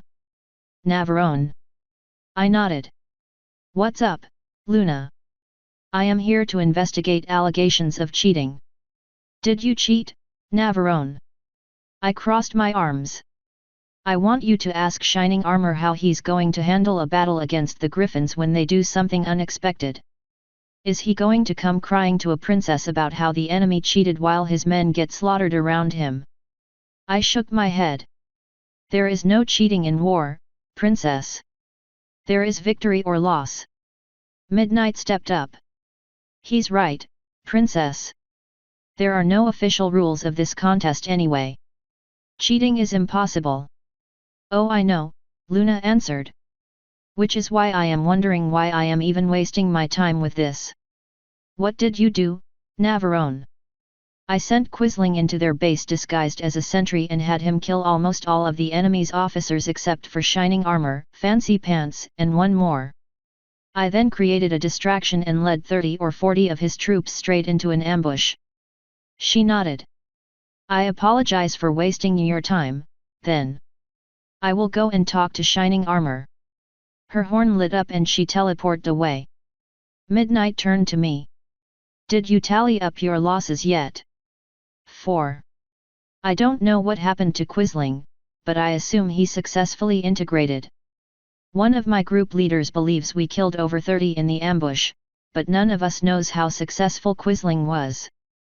Well, I wasn't expecting to have to dip into estimates already. I'll send out a revised number count once I deal with the prisoners. Speaking of prisoners, what do you do with them? She shrugged. They'll be hidden away until the end of the game. If they were unicorns, I'd just quietly have them disposed of, since we don't currently have the resources to imprison them. What other plans do you have? As of right now, none. I'm going to give my troops some time off. We've already taken out more than our fair share of the enemy, so I'll let them rest before we do anything major, unless something comes up. Fair enough. If anything comes up, I'll send word your way. For now, you're dismissed. See you later then, Captain. She nodded as I pulled myself out of her bunker. My messenger was already gone. I shrugged and started walking back to base. Not like I really had any reason to hurry. It would probably take Shiny hours to figure out what happened, and I wouldn't be surprised if he was unable to get his forces organized at all without any officers. In the meantime, I was expecting easy pickings from every patrol he sent out. From the looks of things, my attack demoralized Shining Armor's entire army. We had ponies in the woods watching them all that night and all the day, but not a single enemy troop left the shield. Right as the sun was falling, I got another message from Midnight, a summons. I padded my way through the forest to her area. She was waiting outside of her hole in full armor. What's going on? I asked. She shook her head. I don't want to explain it 4 more times. We'll wait for the others. I shrugged and kicked a spot clear on the ground before easing myself down. Thankfully, I took some time to clean my armor a few hours before I got summoned. I don't know how far away the other group leaders were, but it took 15 minutes for them all to arrive. Midnight stood in front of us and looked us all over. As a few of you might know, last night Navarone and his troops managed to kill off almost every single officer Shining Armor has. Shining, naturally, called this cheating and complained to the princess. Princess Luna was sent to find out what happened. Navarone explained himself and explained some facts of war. The princess accepted this and teleported to explain the situation to Shining Armor. She grit her teeth for a moment before continuing. Shining decided that if nothing constitutes cheating in this kind of battle, then capturing our princess might be a good idea. There was some gasping, but she held up a hoof and it was silenced. I was not informed of this until half an hour ago by a messenger from Princess Celestia. We are going to rectify this immediately, and when we do, we are going to get Princess Luna to fight with us, because she was forced into the conflict. Navarone, do you still have a way to get inside of Shining Armor's shield? I nodded. It only works for 1 or maybe 2 people at a time, if they move right. She nodded and looked around. Freeing Princess Luna is now top priority. And it seems that, to Shining Armor, keeping her imprisoned is his top priority. None of our scouts report much movement in his camp. Suggestions to get her out? I lifted my hand immediately. She nodded at me. Do we have any unicorns capable of casting an invisibility field for 15 minutes? Not in my group.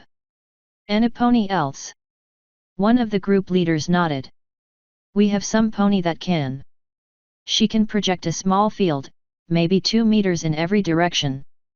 That's enough, I said. I can use her to sneak in and bust Luna out.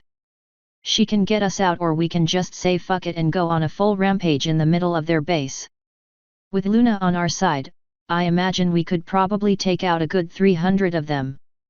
Midnight shook her head. No. Rescue Princess Luna and use her to assassinate Shining Armor. I will not have a repeat of this incident. If Quisling is still impersonating one of their officers, we should have no problem either getting them to surrender immediately or be much easier to beat. I nodded. If Luna gives me different orders, I'll have to obey her, but otherwise that's what we'll do. She looked over to the other group leader. Get your unicorn to Navarone's group. She'll be under his command for now. He's the only one with any real losses so far anyway. Every pony else, be ready to move your groups to the edge of the forest. When Nav makes his move, we might be charging the enemy base. They all nodded and departed. I pulled myself to my feet and walked back to my group, calling my 3 group leaders over. We got a problem, I said. Don't tell any of the troops this yet, but Shining Armor captured Luna. Don't ask how and don't ask why. I'm going to be getting her back soon, or at least I'm going to attempt to. Which group are you taking? Steel asked. None. It'll just be me and a single unicorn. Watcher, we'll both need to be muffled before we get out of the forest. He nodded. I volunteer to be the single unicorn, he said. I shook my head. Unless you can project an invisibility field and hold it up for a good while, no. This is going to be raw stealth. He sighed. I think we only have 1 or 2 unicorns that strong. None in my group, either. Yet. She'll be here soon. We'll still need the muffle spell, though. Very well. You shall have it. And you'll have another spell of my making to help darken your path, on the off chance you do get seen. I won't say no to that. Good. I'll need every unicorn in this group to pull it off, though. I looked at the other 2. Thoughts? They both nodded. You have your unicorns. Have them ready when the mayor gets here. He went off to go get together the people he needed. You 2 have all the other troops ready to march with us. The captain wants everyone on the forest's edge in case Luna goes avenging Angel and we need to help her. And me, of course. They both went off to gather everyone else. That left me with sunshine smiles breathing down my neck, asking, what's going on? Big things. Join Panzer's group. She lost a Pegasus last night. Sir, you're breaking into the enemy's base. I want to help. Help by staying back. That's an order, smiles. I don't need to risk 3 people bumbling about in that place. 2 is risky enough. Would it help if I said please? It would not. He sighed, hung his head, and turned around to go. A few paces after he started walking away, he turned and tried giving me puppy dog eyes. As soon as I saw that, I turned around and walked away. And bumped into a tiny unicorn. Pardon me, I said. Are you the mare I'm waiting for? Yes, sir. I looked her up and down. I swear she was about the same size as Sweetie Belle. Trooper Do, at your service. Right. You're the invisibility expert. She nodded. Okay, this is how it's going to work. You and I are going to be hit with a muffle spell, which removes our ability to make any sound at all. You will then cast your invisibility field and I will lead you by the horn to their base. Follow me exactly and be very careful about any enemy soldier. When we get to their base, I am going to slip something onto your horn and we're going to walk through the shield together. When we do that, we are going to go visible for a very short amount of time, so we have to be quick. We are then going to search the enemy base for Princess Luna. When I go to let her out, I'm going to become visible again for just long enough to get her free. We might get new orders from her. If we do not, we will move on to kill Shining Armor. Questions? When do we leave? I grinned, liking that answer. As soon as my group's ready to move. I looked around me and saw them all in a formation. Which means now. Everyone, to the edge of the forest. Double time, now. We all began jogging to the edge, not worrying about scouts or flankers. We made good time, and were soon spread out along the edge, looking at the bubble. Do and Watcher were next to me, one on either side. Whenever you're ready, Watcher. His horn lit up and I felt a cool embrace around me. I slammed my gauntlet fists together and made no sound. I thought of something really quickly and took my gauntlets off, leaving them on Watcher's back. I needed quick access to my fingers. I'll watch them for you, Sir Navarone, he said. Now, for my little surprise. Unicorns, focus your power on me. Several horns lit up all around us and I saw a few beams hitting Watcher. His horn lit up very brightly and then pulsed dark black as a wave of black fog drifted from his horn, slowly blanketing the grassland. That is fucking awesome. Flo whispered, and dangerous. Be careful with the unicorn you are guiding, Navarone. There is something wrong with that fog. I gripped the mare by the horn and nodded at her. It lit up and we vanished from view. I began walking through the fog toward where I last saw the bubble, hoping I would be able to get there in the extra darkness given by the fog. I set a brisk pace, fast enough to cover ground but not so fast that the short unicorn couldn't follow. She followed easily enough, and soon, we were at the edge of the bubble. I pulled us as close as I could without actually touching it, pulled out my ring, put it to the tip of her horn and put it halfway on my finger while partially on her horn. We both went visible and I quickly pulled us through the shield. As soon as we were inside, I pulled the ring away from both of us and we became invisible again. I stopped and looked around, making sure no one had seen us. Thankfully, the pickets seemed more concerned with the black fog than with two people suddenly appearing right inside the border of their base. I began leading Du into their abode, skirting around the worried-looking sentries. Not so thankfully, I had completely forgotten that putting the ring on would turn off the muffle spell. Still, the guards were too lax, they knew something was about to happen, but they had no idea what. We were able to sneak around them silently and easily even without the muffle effect. It didn't take us long to find Princess Luna. She was looking very enraged and was surrounded by a full 15 troops. "Whelp! Flashbang time?" Flo said, "Throw it away from them, because if it blinds Luna, it would be hard to get her to move." I nodded, reached into my cloak, and pulled out a flashbang. I pulled the pin and lobbed it out of the field before moving my hand from Du's horn to her eyes, covering them as I looked away. A second later, it went off with a horribly loud bang. The officer in charge of guarding Luna yelled, "Guards, investigate! I will watch her myself." They didn't hesitate an instant, all running off to see what the disturbance was. The officer quietly said, "Hurry. That won't distract them long." I pulled Du up past Quisling and put my ring on, pushing my hand through Luna's barrier. I let my ring slip off my hand onto her horn and had the unique experience of having my hand thrown backwards at a terrifying rate, pushing me onto my ass just inside the invisibility field. Luna, of course, was free. She removed herself from the bubble shield she was in as I stood up and walked over to remove the ring around her horn. "Navarone, I want you to go find Shining Armor and tear his throat out with your fangs." "My pleasure. Du, you ready?" She was breathing pretty heavily. "I need a moment or two, sir." I nodded. Luna looked over to the officer and said, "Quisling, I believe that after this your cover will be blown. I leave it up to you on whether to stay or leave." "I'll stay, Princess." She nodded once.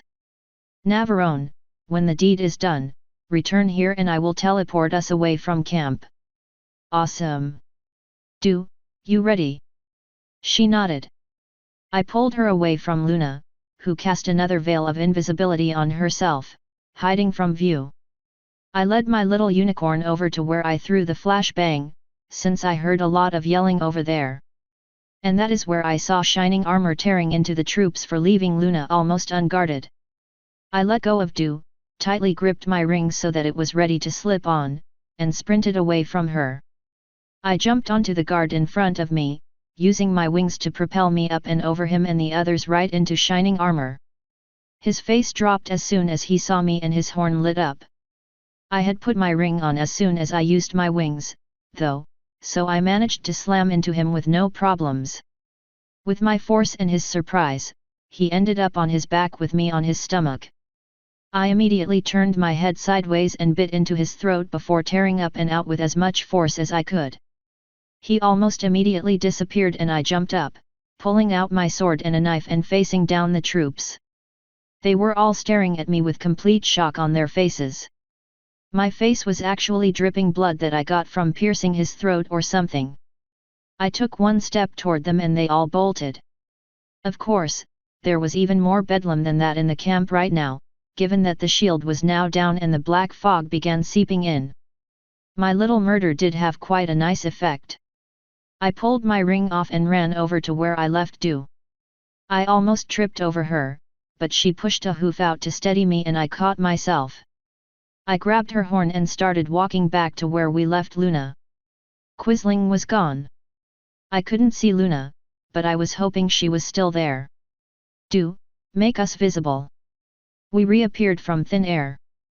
Luna appeared a moment later, before all three of us teleport back to the forest. Thank you again, Navarone and Du. That was not very wise of Shining Armor. I shrugged. But why didn't we destroy their camp while we were there? I figured you could have done it. Oh, I could have.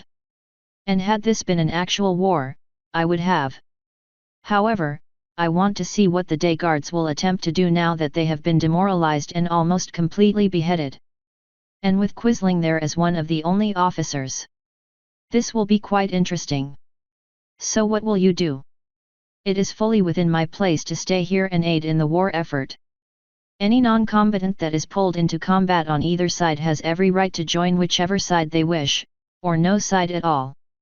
However, I will return to Canterlot. If you need my aid to win this battle now, there is a problem. Very well.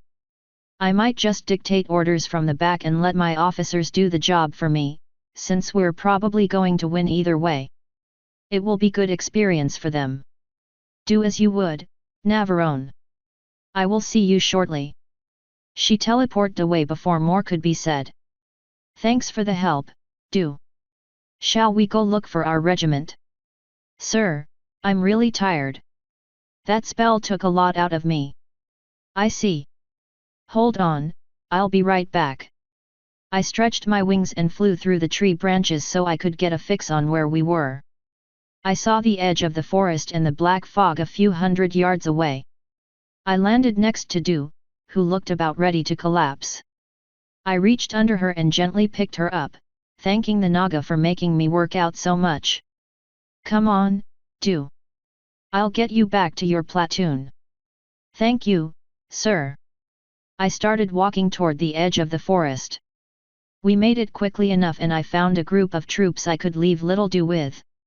I set her down with them and got directions to the command group. I flew over to them and saw a few officers arguing. Midnight looked over when she saw me. Navarone, how did the mission go? The arguing died off as everyone turned to me. Well. Luna is safe, Shining Armor is dead, and the enemy is or was in panic mode. Luna decided to return to Canterlot, saying that we could handle this without her. Why is your mouth bloody? I grinned a toothy smile. Luna had a request for how I deal with Shining Armor. I heard Steel Rain say, that is awesome. Midnight shrugged. Whatever works. Do you have any suggestions on what to do now? I nodded out to the fog. The enemy is in that mess and in complete disarray. If we charge into it, we might be able to catch them by surprise and finish this quickly. We would have losses, but the enemy is demoralized, terrified, and they know something bad is going to happen. If we wait, Fancy Pants might take control and continue the games. He could attempt to build an actual temporary fort with palisades and all that. Either way, he could turn this into a defensive game and then we could be here for who knows how long. Or he might go raw offensive, thinking that's his only way to win. My suggestion is take them out now, while we know we have the upper hand. We might take more casualties this way, but victory is almost definitely assured. I do not like casualties, Navarone. I want this victory to be as one-sided as possible. Then let's get everyone loaded up onto chariots, fly over the enemies, dispel the fog, and then shoot magic onto them. Then we can go back to the forest and wait to see what happens, or we can charge them. She nodded. Anybody else have any ideas? One officer held up a hoof. We'll need to make sure any Pegasus resistance is minimized if we do that. We'll need to make sure we have ponies guarding the chariots. I nodded. Just like World War II. Chariots are bombers and Pegasi are fighter pilots. He's right. Midnight nodded. Every pony, send Pegasi to get your chariots and get them here. Navarone, your Pegasi will be the guards since it is your unicorns that are charging the fog. When we get every pony into the air, have the fog shut down. All the group leaders nodded and ran off to do their thing. I turned to Steel Rain. You're in charge of the Pegasi guarding the chariots. Make sure they stay safe. Hopefully you won't get much resistance. If you do, stay with the chariots. Don't fall for a feint. Yes sir. We won't let you down. He ran off to find our troops. Panzer, make sure Watcher and his unicorns stay safe. I don't expect any of the enemy to make a run for the forest, but if they do, I want you to put them down before they find our tired unicorns. We'll keep them safe, sir. She ran off to organize them. I turned to find Midnight watching me. She said, I thought you weren't a soldier before. I'm not. I just know some history and I have common sense. Or at least, I have what is for humans common sense. Winning a battle against prey animals isn't that hard, no offense. I suppose it wouldn't be. Are you going to be joining the attack? Nah. I want to see what my officers can do. In that case, I'll leave you in charge of all the earth ponies we're forced to leave behind. If you think the enemy is breaking or broken, I want you to lead them in a charge. I'm like you, I want this to end tonight if possible. Then I'll do my best to make that happen. I assume you're going with the attack. She nodded. I'll join the guards around them, just in case. Hey, if you want the glory of the final charge, I can go with the unicorns instead. It's past time you saw some action. I would like that, Nav. I do not think the enemy's Pegasi will be doing much. In that case, you are in charge of the attack. I will charge if I think it is a good time. If I do charge, feel free to send your Pegasi down to the ground to attack enemy unicorns. I'm going to have almost nothing but earth ponies, so we'll need some way to even it out. You got it. See you when it's all over, then. I spread my wings and flew off to where my group was to meet up with the Pegasi. I landed right next to Steel Rain. Extra orders, sir? Nope. The captain wants me to go as extra muscle. You're still in charge, though. I'll just be flying with you. Yes sir. You're welcome here, that's for sure. And thus began the wait. Thankfully, it wasn't a long one and the chariots quickly joined us. Unicorns started loading up right on the edge of the fog. When they started taking off, Rain said, that's our cue. Into the air and follow them. Stay on the chariots, every pony. I guess that doesn't apply to me.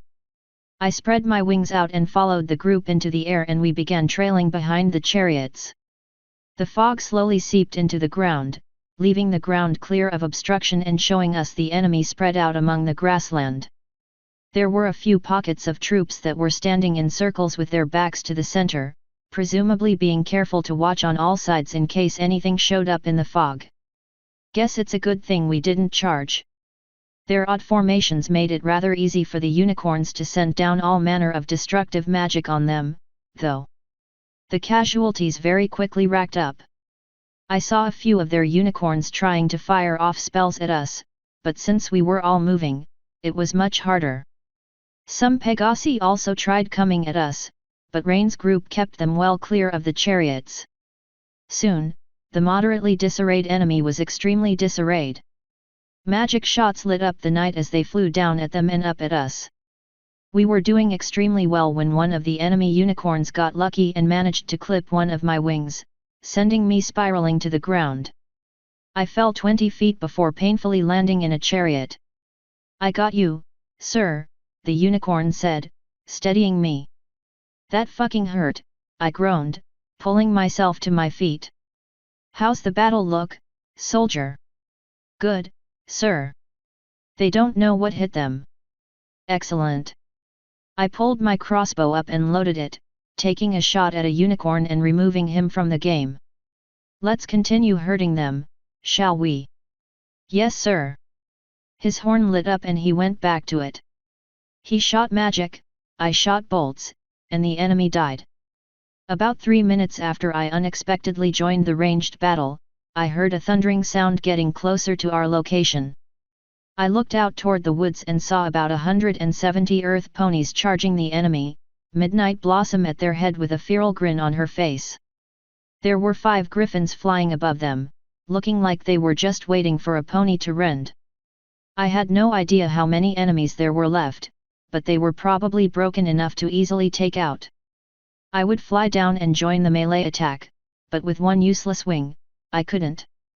I could, however, get my chariot down low enough that I could jump out. Pegasi, take us low. One of the pullers gave me a "you what mate" look. I pointed down. He shrugged and started angling to the ground, forcing the other with him.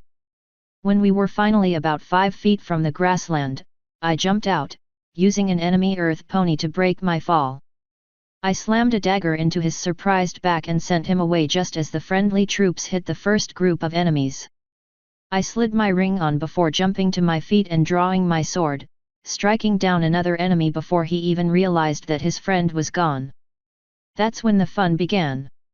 I was in a few large battles with the slaves, but I was usually doing my best to avoid getting hit and avoid the fight more than killing the enemy. This time, I was actually trying to kill. For those of you that have never experienced killing anything bigger than a bug, know that it gives you a rush unlike any other. I admit that I don't much like putting myself in danger, but in a game like this where there's no chance of actually getting hurt, I was having the time of my life, using what the Naga taught me to lay into the terrified ponies around me.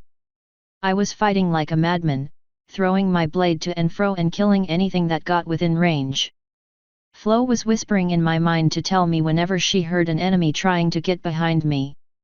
Now I'll admit, normally if I went one-on-one with any of these soldiers, they would probably kill me. But at night, while they were scared out of their minds and seeing enemies everywhere they looked, I was a god of battle, a whirling dervish of death and horror. I actually stayed a few steps ahead of the main body of friendly troops so I didn't accidentally hit any of them. Because of that, I was the first one to find their last line of resistance.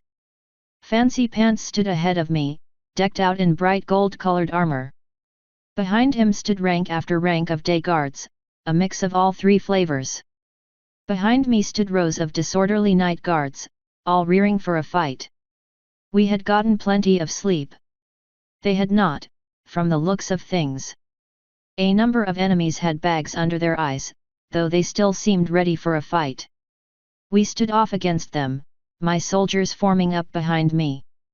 They didn't bother with ranks, though they probably could have if they so chose. Even the chariots landed down on our lines, the unicorns jumping out. Fancy Pants took a few steps forward, his men not moving. I walked up to him. "Ah, Navarone. It's good to see you again, though I wish it was under more pleasant circumstances." I shrugged. You know how it is." Indeed. You have a little something," he pointed at his chin. I rubbed my bare hand across it, my gauntlets still with Watcher. "Yeah, Princess Luna had a request for how I took down Shining Armor. She wanted me to bite his throat out.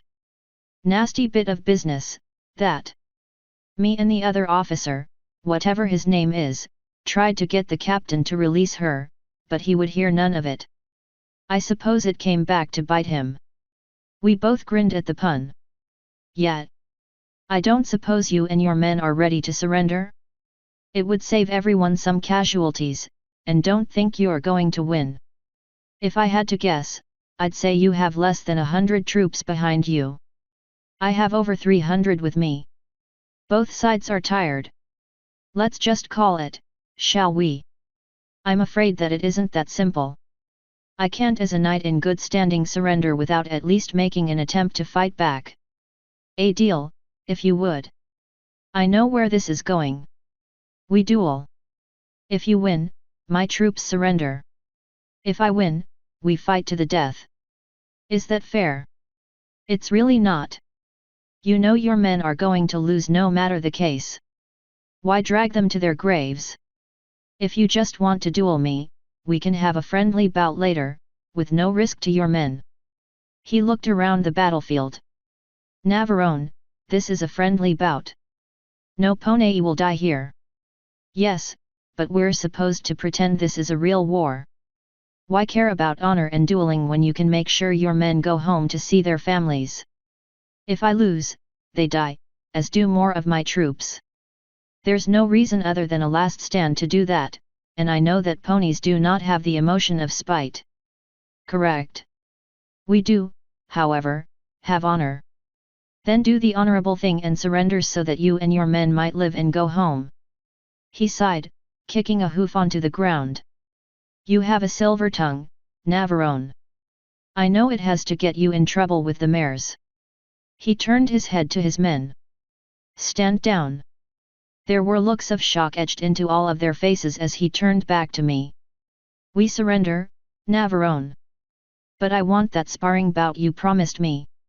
I put my sword and dagger away. You'll have it. I looked behind me and waved Midnight forward. She came trotting up to me. He and his men surrender.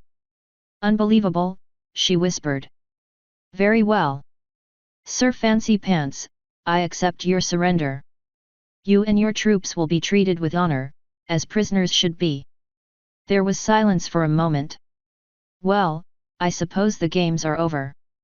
He sighed and nodded. Indeed they are, Miss Blossom. Princess Celestia is going to be disappointed, I believe. Shall we begin loading up the chariots, then? Yes, have your remaining troops load up. If you need any assistance with getting excess chariots back, let us know. We might have enough spare Pegasi to pull some, Midnight said. I'll leave that up to my remaining officer, he said, waving forward Quisling. That's actually a changeling working for us, I said as Quisling joined us. Well, I suppose I will see you in a few minutes, Sir Navarone. I would like to talk to you, if you would have me on your chariot. I shrugged. Sure. Go take care of your business. We'll be over here, I suppose. He rejoined his rather depressed troops and we went back to our joyful ones. When we were right in front of the lines, Midnight stopped and called out in a voice that carried, "Victory is ours, every pony." There was some happy cheering and all that. You know, the usual. Eventually, Midnight started calling for silence. Now, we need to get all the chariots and troops over here. We also need to pick up the prisoners we had and get them back. Every pony, you know your jobs. Get to it. Most of the Pegasi jumped into the air, flying around to get either chariots or the troops we left in the woods, not that there were many. Steel Rain landed next to me. Any last orders, sir? Make sure Watcher and Panzer get out here. I don't want to leave them behind. And make sure we get our chariots back as well. Yes, sir. He saluted and flew over to his group of Pegasi. I walked over to Quisling. My knife, I said. He pulled something out of his armor as he melted back to his normal disguise. That is an excellent knife, sir. Where did you get it? The Naga. They make very good weapons. That they do, sir. Also, do you mind if I eat some more? It's not always easy for me to find food in Canterlot. Go ahead. I knelt down and let him into my mind. He hummed something as he fed. Eventually, he pulled away.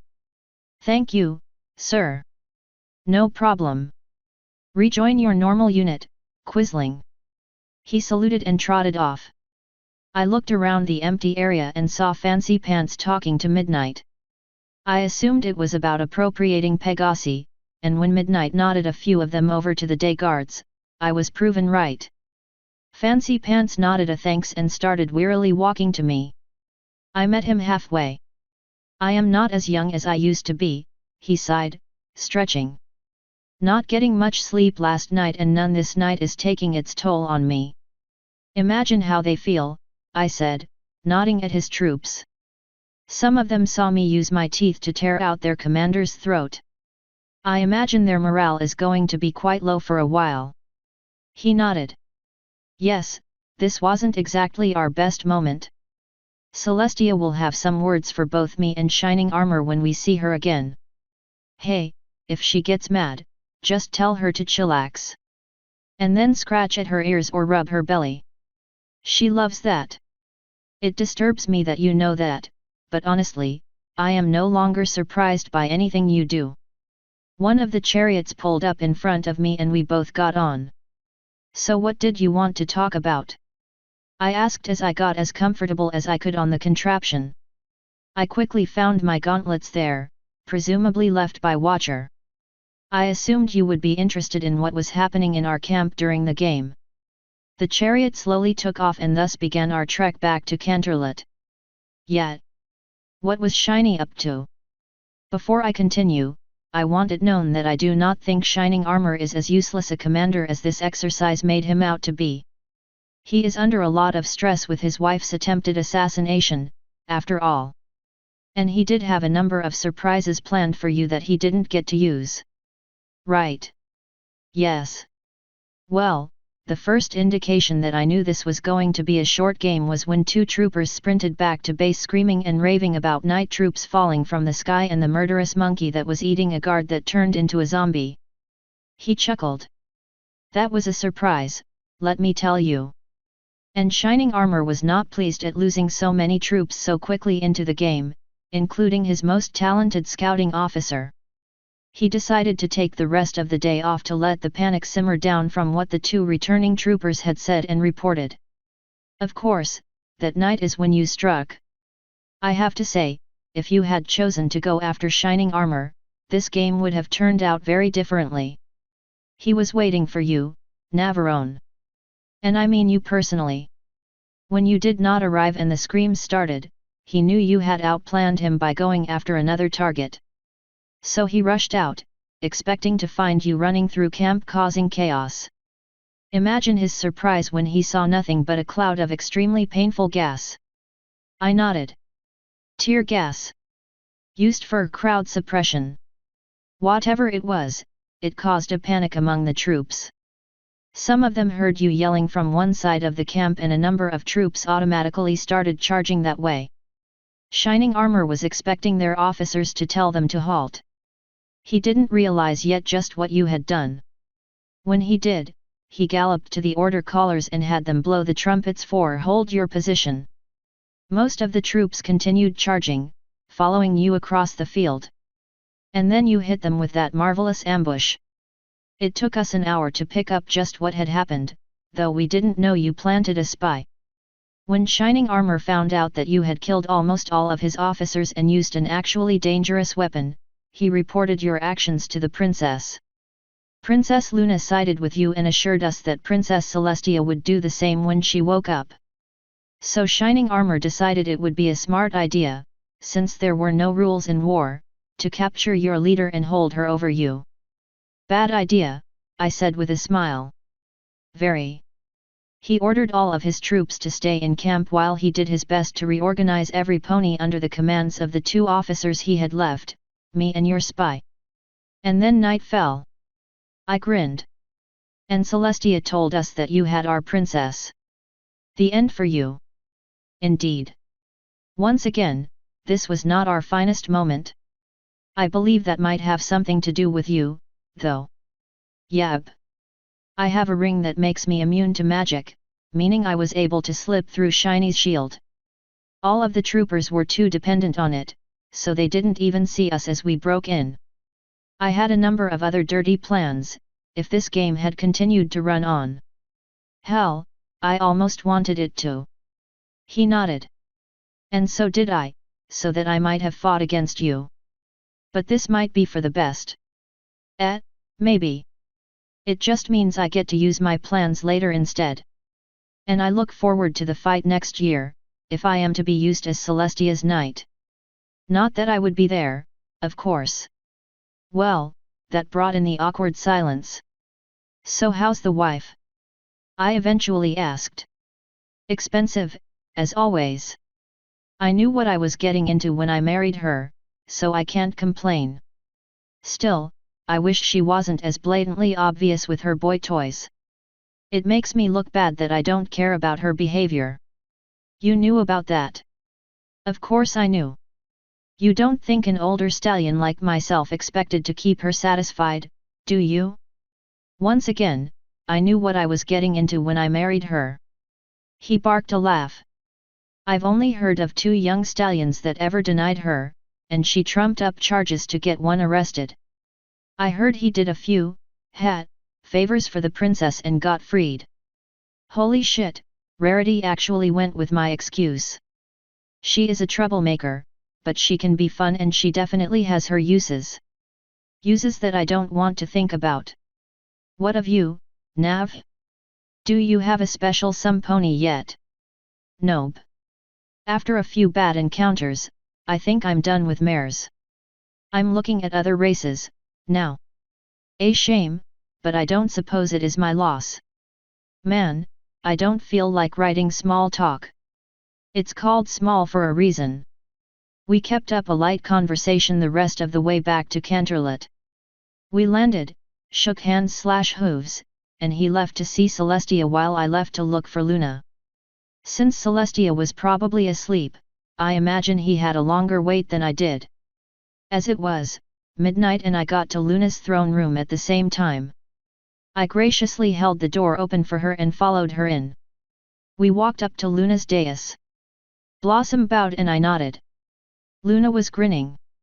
You both did wonderfully. Defeating Celestia's entire army with just over 20 casualties. That is a record. And all in 2 days, yet another record. She nodded. You succeeded in what I told you to, Navarone. You definitely embarrassed Shining Armor. Blossom jerked back. I thought the goal was to win, Princess. Not just, embarrass Shining Armor. Your goal was to win, Captain, Luna said, nodding. Navarone's goal from me was to embarrass Shining Armor. That is unorthodox, Princess, Blossom tactfully said. Yes, it is. If you require nothing else, Captain, would you mind leaving me and my knight alone? I have words for him. Captain Midnight saluted and turned to go. She grabbed my arm and pulled me down to whisper, party in the shady trough as soon as you get free. She let me go and left. The shady trough was the bar the night guards had. It sounded like it might be fun. Of course, her leaving meant I was alone with Luna. She grinned down at me from her throne.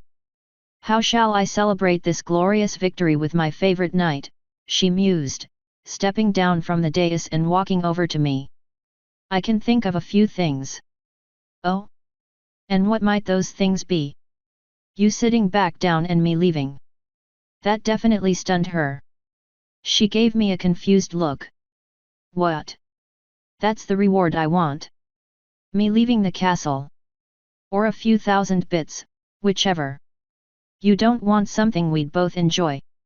Not really. I'll see you later, Luna. I turned and walked out, leaving her very confused form standing there in front of the throne. I went straight to the bar and had fun with my troops. It was awesome.